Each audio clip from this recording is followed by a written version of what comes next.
Hello, everybody, and welcome into another episode of the Lions Grid. I am Kevin Marheine, joined today again by my co-host, Joe Wilmot. Joe, glad to have you on the show today. Glad to be back. And, of course, Week 14, mostly in the books. We still have one more game to go tonight when the Giants travel to Philadelphia to take on the Eagles. But for the most part, Week 14 of the NFL season, Joe, is now behind us. Certainly an exciting week with, like I mentioned during yesterday's video, there were three games that really caught my eye in terms of that lineup. We had the early 1 o'clock matchups between the Saints and the 49ers. You had the Baltimore Ravens taking on the Buffalo Bills. And then in the 4 o'clock slot, you had the Chiefs and the Patriots squaring off, and then even the Sunday Night Football game between the Rams and the Seahawks. The Rams are kind of hoping that the Minnesota Vikings run into some trouble, but they are a team that is in the wild card race. So really four matchups there between potential playoff teams, Joe. It was a good Sunday of football. Not for Lions fans, unfortunately, as they did go down in defeat to the Vikings. But again, David Blau was in as the starting QB. Not really, I think, super surprising that, the Vikings, as mentioned, a team trying to make it to the playoffs. The Lions at now 3-9-1 is now their official record, or they finally get put up that 10? Nope, 3-9-1 is their record. So obviously not the season the Lions expected to have or wanted to have, but unfortunately not a good season. So Joe, talking about some of those big games, I know the Ravens are a team that have been showing up in your power rankings throughout the year. The Bills are a team that are certainly there for the AFC wildcard race. The Ravens taking care of business on the road against a tough Buffalo team. Do you like what you saw from the Ravens in that game? Buffalo's been a surprise team all year long. They started off strong and they're still playing quality football. And Baltimore, one of the best teams in the AFC, if not the second best team in the AFC, won the game by 7 points, which tells you that Buffalo has something going on, and they're playing competitive football. New England lost to Kansas City, which tells you Kansas City is finally back on course after some losses that they probably shouldn't have had this season. And it just tells you that, it's anybody's contest here as we move at the closure of the season and into the playoffs. Yeah, and speaking of the Patriots, obviously a little bit of something unusual that we've seen out of the Patriots. It's rare that the Patriots drop back-to-back games, losing yesterday to the Chiefs and losing it. This was their first loss at home for the season. It's the first time in recent memory that I can remember them dropping back-to-back games. Are you worried about the Patriots moving forward, Joe? The Bills, they've already played the Bills once this season. They played in Buffalo, and the Patriots were able to pull out a close win, but they got the win there. Do you think, it seems like the Patriots, especially on the offensive side, are struggling now. Do you think there is a chance that maybe by the time the playoffs kick off in a few weeks, that the Bills will be able to usurp the AFC East and somehow pass the Patriots, making the Patriots a wild card team? Do you think there's any way that happens with how the Patriots are playing currently? There might be a way that might happen, but what I think is the Patriots are just such a good team that they're just tired of playing in the regular season. Year after year, they play every year in the postseason and make a postseason stretch run. And, with so many games in the regular season, with what they think of, is like they're already ready for playoffs. And they may be taking their opponents lightly. They may be looking at the standings like, do we need to win? Do we need to play hard? Do we need to do this? I'm sure Bill Belichick doesn't really want his team to be complacent. But, I mean, how can you not be complacent when you're the New England Patriots and you've got a dynasty where you've owned 2000s and 2000 teens? So essentially what you look at is the Patriots and the fact that they are just ready to move on into the postseason stretch. And really the postseason is anybody's game. But if the Patriots, you're up against the Patriots, more often than not, people are going to choose the Patriots because they have the experience, they have the fundamentals, they have the system down to attack attack opposing forces and essentially win football games in a do or die scenario. Yeah, and I described it yesterday, Joe, when we were going through when I was going through our picks for the weekend. But it's pretty simple philosophy I take with Pick'em. Go with the New England Patriots, and more often than not, you will be correct. Obviously, this weekend not the case, but certainly I think the Patriots, to your point, have had a lot of success. Right now, the Ravens have they've taken the first seed, so right now the Patriots are currently projected as the number 2 seed in the AFC side of the playoffs. So that could mean if both of those teams advance that you would see the AFC Championship game played in Baltimore as opposed to in Foxborough. So it could be, in that sense, a little bit of the changing of the guard, but it is kind of hard to think. The Bills are currently 9-4. The Patriots are 10-3. So they do play each other again in, week 16. You have the matchup. The Bills will be traveling to Foxborough. But the Patriots' other 2 games, they're playing the Bengals and the Dolphins. Games they should definitely win. So, I'm not sure what happens if they split the series, the Bills and the Patriots. If the Bills somehow manage to win in Foxborough, I'm not sure who will actually get the AFC East title at that point, because obviously the Bills would have to win out to make that a scenario, and it'd be interesting to see at that point who sneaks in as the AFC East champion. But certainly, I think a fairly easy road for the Patriots if they handle business against 2 poor teams in the Bengals and the Dolphins, and then can just win at home against the Bills, a team they've already beaten this season. I think it is a tough road for the Bills to steal that AFC East title from the Patriots, but not impossible at this point. It is still something that could happen. Speaking of the fact that they lost back-to-back games, I think one of my biggest surprises or letdowns from this past week, Joe, and I have sort of been having a love-hate relationship with this team. The previous week, the Patriots lost to the Texans on Sunday Night Football. The Texans this week were playing the Denver Broncos, who are led by Drew Lock in his second start of his career, and they lose that game at home 38-24. Of course, the Texans were my pick at the beginning of the season to represent the AFC in the Super Bowl. Throughout the season, they have done plenty of things that have made me not like that pick at all. And then I was thinking that, okay, here they go. They beat the Patriots. Maybe now's when they turn it on. And then they drop the ball against this Denver team yesterday, Joe, leaving the door open for the Titans to make a run for that AFC South championship. It's kind of crazy. The Texans are a team that always seems like they're trying to become and establish themselves as one of the elite players in the AFC. But here this weekend, just another example of them dropping the ball against an opponent that, on paper, they should get a victory against. Yeah, the Texans losing to the Broncos is kind of a surprise, given that the Broncos have played ineffective football this season, mostly at the control of Joe Flacco. But getting a younger quarterback in there, somebody who's got fewer games of highlights and experience that other teams can view on video and understand, what type of quarterback is going to make the plays, from that team.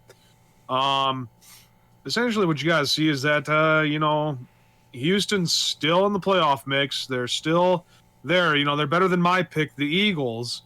So, I said the Saints would get to the conference championship and lose to the Eagles again and pick the Eagles at the beginning of the season, which, if we look at the NFC playoff standings, they're not even in the playoff competition. But they do have a good chance to still compete against Dallas, since Dallas is 6-7, and they're the number 6 seed. They have a losing record, and they're the 6th seed. So you have they're the 4th seed. The 4th because they're seed, winning yeah. the division. Mm-hmm. Yep, so there's a potential. Whoever does end up winning that NFC East, regardless of what their record is, they will get at least one home playoff game. So I liked what I heard Skip Bayless call them the other day, the NFC least. Whichever team comes out on top there, whether it be the Cowboys or the Eagles, they sort of get gifted a home playoff game, even though you look at the two wildcard teams currently for the NFC, it's the 10-3 Seahawks and the 9-4 Vikings.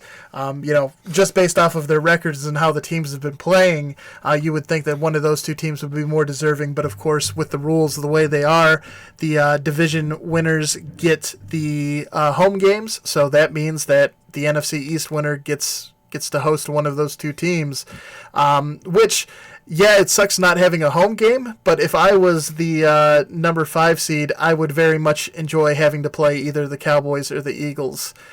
So whether it ends up being the Seahawks or the 49ers, those two teams, of course, duking it out for the NFC West title, whichever one of those teams doesn't win the division, I don't think they're going to be upset having to play either the Cowboys or the Eagles for the first round of the playoffs. Yeah, looking at the teams in the hunt in the NFC, I'd enjoy seeing the Rams replace the Seahawks. I'd enjoy seeing the Bears replace the Vikings. And it's a toss-up between the Eagles and Cowboys, but since I picked the Eagles to represent in the Super Bowl, it'd be nice for them to, at least make the playoffs. Yeah, and there's certainly a team, we talked about it when we were looking at the Madden ratings way back when that was first announced in the preseason. The Eagles were the highest rated team on offense and defense, and here, you're not certain if they're going to make the playoffs. Obviously, last week they lost a game to the Dolphins, which is not good. Dolphins definitely a team struggling this season, but tonight definitely a chance for them against the New York Giants, who will be starting Eli Manning at quarterback again, with Daniel Jones unable to go in this game. So it's going to be interesting to see what happens there. They definitely have the advantage. I think they've, obviously the Giants have struggled this season, regardless of who's been at quarterback. And the game being played in Philly, another one of those games on paper where the Eagles should win. And certainly they don't want to squander this chance with the Cowboys dropping back-to-back games.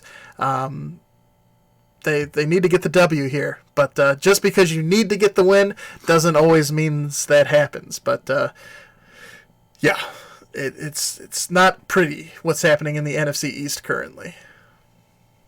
And of course, had the Washington been able to beat the Packers yesterday, there was still an outside chance that the Redskins could have ended up, if they had continued to win out and the Eagles and the Cowboys continued to lose, there was a chance that potentially they could even get in there and represent the NFC East. So that's how bad they've been there in the East. But they are now officially eliminated. And speaking of the eliminated teams, we'll give you here are the, as of through Week 14, here are now all the teams that have officially been eliminated from playoff contention. On the NFC side of things, you do have the Tampa Bay Buccaneers, the Carolina Panthers, and the Atlanta Falcons, all of those teams in the South. You have the Detroit Lions in the North, the Arizona Cardinals in the West, and then the Redskins and the Giants in the East, all officially eliminated. On the AFC side of things, you have the Chargers in the West, you got the Jets in the East, you got the Jaguars in the South, you got the Dolphins in the East, and then you have the Bengals in the North. All of those teams eliminated. And currently your holder of the first round pick in the 2020 NFL Draft is the Cincinnati Bengals, sitting there at 1-12. Currently the team holding on to that pick. The Lions, I do believe, moved up to the 5th pick. I'm not sure how exactly that's what I heard when I was listening to the ticket earlier. I'm not sure how they moved ahead of the Cardinals, because technically they are 3-9-1 just like the Cardinals are, but it's my understanding that the Lions are currently 5 and the Cardinals are 6. But I'm not really sure since they have the same record, I'm not sure what elevates one over the other, what the sort of tiebreaker there is. But, if the Lions don't get another win, certainly a chance maybe they break further into the top 3. But, I'm not real sure. I think the deciding factor right now is the division. 0-4 in the division compared to 0-3 in the 0-5. The Lions are 0-5 in the division, and the Cardinals are 0-4. That would make sense as a good tie-breaking mechanism there. And, of course, the Lions, for the remainder of their season, they'll be playing Tampa Bay this upcoming Sunday. Then there is the Broncos. They'll be traveling to Mile High to take them on. And then, of course, ending the season at home, hosting the Packers. And really taking a look at the playoff picture, Joe, I know you mentioned that the Vikings were one of the wild card teams. You'd like to see them switch places with the Bears, but there is a chance they could still switch places with the Packers and become the Kings in the North. The Packers 10-3. They've been in first place in the NFC North all season long. The Vikings are right there at 9-4. Of course, the Packers did win the first matchup between those two teams. And if you look at who the Packers have left, they're playing the Bears this upcoming weekend. Bless you. Then they have to... Bless you again. Then they have to go to Minnesota and to Detroit to end the season. Oh, man. Oh, bless you again. Third time's the charm. Right. So... ending the season on the road for the Packers. I think the toughest matchup in those games is that Vikings game. The Vikings themselves have matchups with the Chargers and the Bears to end the season. So, again, the NFC North is still open, but I think the Packers certainly have the edge there. They've held on to the throne all season long, and so it's going to be a tough battle for the Vikings to go ahead and claim that away from them. Hold on, sorry. Are the Vikings playing the Packers one more time this season? They are indeed in Week 16. So that's the week before the final. Oh my gosh, man! I'm going off today. I'm sorry. Oh, you're good. Yeah, that should be a good game. And if they end up splitting the season series, then you look to see that they both have wins over Detroit and the record against Chicago. Vikings are do they play Chicago again? They do. Chicago actually plays both of those teams before the end of the season. So Chicago could potentially be the key. If one of those teams drops a game to Chicago, that could certainly hurt their chances of securing that NFC North title. Yeah, so Chicago could also win both games and end up taking the wild card from Minnesota. Yep, with a little help. I think Minnesota would have to lose, and then you'd also have to watch out for the Rams, and depend on what the Seahawks. There's certainly, I want to say, in terms of there's 4 teams battling for the 2 wild card spots with 2 other.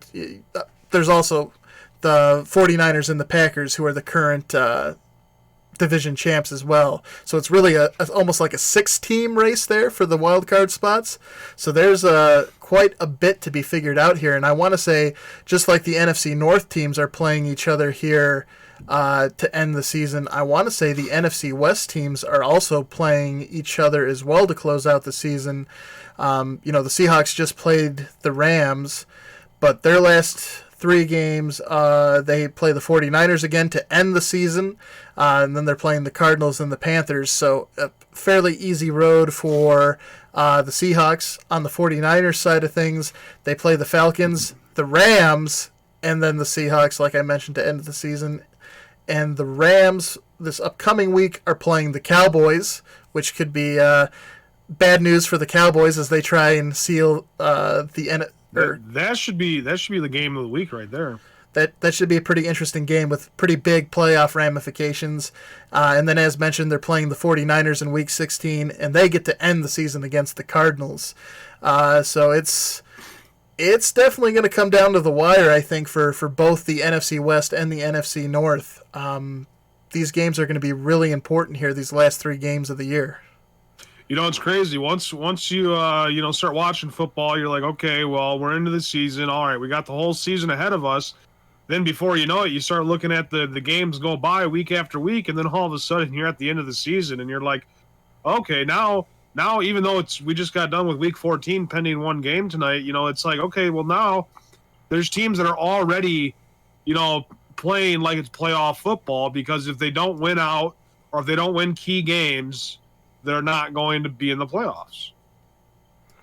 Yeah, it's very, you have 17 weeks going on in the season, and then you get here towards the end, and these last couple of weeks can really make or break your season. So it's very interesting how that works out. And on the AFC side of things, there are still currently 7 teams battling it out for those wild card spots. So it's going to be very interesting. Of course, the Titans, the Colts, and the Texans are still battling for that AFC South title. The Ravens haven't clinched it yet, but they've clinched at least a playoff berth. But I imagine they will end up securing the AFC North here sooner rather than later. Like I said, the AFC East is still a little bit up in the air with the Patriots and the Bills. And then the AFC West, the Chiefs were able to clinch that. So looking at the two brackets, the Saints have clinched. The Saints have clinched the NFC South, and the Chiefs have clinched the AFC West. Otherwise, all the other divisions are open. And Kartik, hello, how are you doing? I see your comment there. So the Chargers next week, let me double check who they're playing. The Chargers have been eliminated from the playoffs. Phillip Rivers did look much better this week against the Jaguars. He had been struggling there quite a bit, but they put up 45 against them. Next week, they are traveling to take on the Vikings. And as mentioned, the Vikings are one of those teams that's not only competing for the NFC North, but they're fighting for that NFC wildcard spot. They've been the better team on the season. I imagine it's going to be tough sledding for Phillip Rivers and that Chargers offense going up against the team that's going to be very motivated to get the win there. But Joe, what do you think about Phillip Rivers' chance against the Vikings next week? Not very good. The Vikings, they're the only team left from the NFC North not to play the Chargers this season, is what I think. And Chargers, ever since they had that loss to Detroit, they just kind of lost their intensity in the season, and I don't really see them doing too well. And Phillip Rivers, he was competitive last year, but he's not well equipped with a strong enough team, and he's not a strong enough football player to really get them, over the hump in the playoffs, win the division, make a run in the playoffs. The Chargers just have been subpar, and everybody questioned at the time when they got rid of Drew Brees for Phillip Rivers, was he going to be able to get the job done? They all viewed Phillip Rivers as a better quarterback than Drew Brees, and Brees goes on to the Saints, and then all of a sudden the Saints win a Super Bowl in a few years, and then all of a sudden you start looking at Phillip Rivers' career, like, sure, he's got the numbers, but hit or miss season. This year they're bad, next year they may make the playoffs, but does he have enough to win a Super Bowl? That's the remains the question, and I'm unsure about that. Yeah, and it's unsure about whether or not he'll be back next season. As mentioned, these last couple of weeks, he's certainly struggled. The best thing that he did this week was that, he cleaned up those turnovers. He threw for 314 yards and 3 TDs, which in the world of fantasy football is great. There's some solid points there from both the yardage and the TDs, which is really your go-to recipe there for fantasy football QB success. But the Vikings defense, I do think, is a challenging one. I do happen to know, since you're in our fantasy football league, Baker Mayfield is your other QB, and the Browns are playing... Who are they playing next week? They're playing the Cardinals. So, although, to be fair, this week the Browns were playing the Bengals, and I thought that Baker Mayfield had the better matchup there, the more appealing one, since the Bengals have been awful. The Cardinals have also been awful, so Baker should, in theory, again, have on paper the better matchup, but as proved by this week, obviously Phillip Rivers has been struggling, had a tougher matchup, but he came out and had a decent week. Oh, so you're asking about Philadelphia's quarterback, Carson Wentz. So Carson Wentz and the Eagles, as mentioned, they are in a battle with the Cowboys for the NFC East title. He's going up against tonight. I assume you're talking about tonight's matchup, since fantasy football still takes tonight into consideration. And if memory serves, you're holding on to a slim lead here. Look, the way the Eagles win this game is on the back of Carson Wentz. Carson Wentz is projected to score 35 points. Totally something that is doable for him. The Giants' defense has been rather lackluster this season. And so, really, if the Eagles are going to have success, a large part of that is going to be Carson Wentz throwing the football. It wouldn't be surprising if he turned into a performance similar to what Phillip Rivers did against Jacksonville, 3 touchdown passes, 300 yards in a victory, which would put him, depending on how that shakes out, Phillip Rivers scored you 58 points in our league, Kartik, so totally possible. Now, if for some reason Philadelphia comes out and gets beaten and stunned by the Giants, it could look more like the Baker Mayfield game where he throws for under 200 yards and a couple of interceptions. But I think, and Joe, we both went with Philadelphia in this game. I think it's probably more realistic that Carson Wentz throws for a decent chunk of yardage and a couple of touchdowns, which may make your lead in fantasy football there, Kartik, unfortunately something that might not hold up tonight. But Joe, what are your thoughts there? Yeah, I think if they're playing the New York Giants and you take a look at Carson Wentz on the season and in this game, typically you're going to expect the Eagles to beat the Giants. The Giants are putting Eli Manning back in, who's an experienced quarterback. He's won Super Bowls and he's been able to move the ball down the field in the past and make big plays. But after so much time off, it could be a shootout and there could be big numbers. But I don't really see this being a defensive battle. So I'm looking at, the quarterback play as, big-time quarterback play. It's the return of Eli Manning and, the establishment of Carson Wentz as we move on from them being in the hunt to trying to pursue and overtake Dallas Cowboys as the division winner. Yeah, I think this certainly, you're going to see an Eagles team that's very hungry, that's going to try and leave it all on the field. So that does oftentimes translate into fantasy football success. So taking a look at Carson Wentz's stats here for the season, his lowest completion total has been 16 points, and his lowest scoring point total in our fantasy football league has been 14 points. And you can see here recently he's been throwing the ball upwards of 40 times a game. And when that happens, typically he gets pretty decent yardage totals. So, it's certainly possible. The big thing is going to be, again, how much yardage he can accumulate and how many touchdowns he gets. Those are really the 1-2 punch for fantasy football for quarterbacks. Of course, in our particular league, we also have the 40-yard plus bonus plays, so big plays can also help generate some points. But it's going to be tough being only up. What's the total she's up, or you're up currently? You're up 163 to 131, so you're up 32 points. It's going to be a close one. It's certainly going to be a nail biter there for you, because certainly not crazy to Yahoo's projecting him to put up 35. Certainly he could be like Baker, who they projected to score 33 points and put up 18.